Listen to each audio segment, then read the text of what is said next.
Korea's National Assembly is set to open a month-long extraordinary session on this Monday, 4 months before the first local elections under the Park Geun-hye administration will be held in June.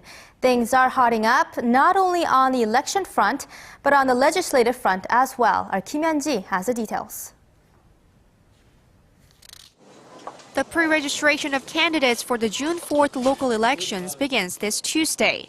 And when the bell rings, the rival parties will start their 4-month-long race to the line. Preliminary candidate registration will continue until May 14th.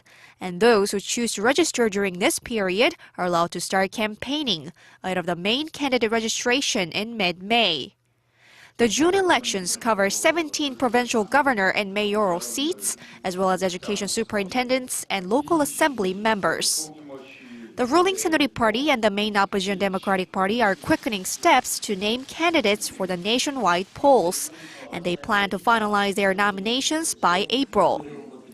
Independent lawmaker An Chol-soo is also aiming to launch his own party by March and field candidates for all 17 provincial governor and mayoral seats. With the addition of An's party, the June local elections are expected to be a three-way race for the first time in 16 years. Ahead of the elections, the rival parties are expected to lock horns on a range of issues in parliament this month. Lawmakers will launch a probe into the massive personal data leak last month involving 3 credit card companies. But the rival parties are wide apart on how to handle the crisis.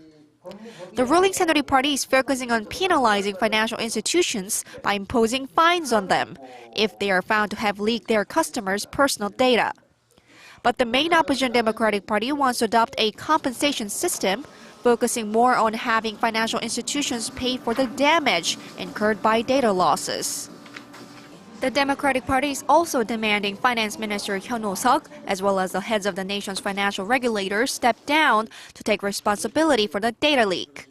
But the Saenuri Party says handling the crisis must be their top priority. The rival parties are also locking horns over the government's basic old age pension plan, with the opposition party adamant about sticking to President Park's original pledge to pay all senior citizens 200,000 won, or about $185 every month. Kim Yeon-ji, Arirang News.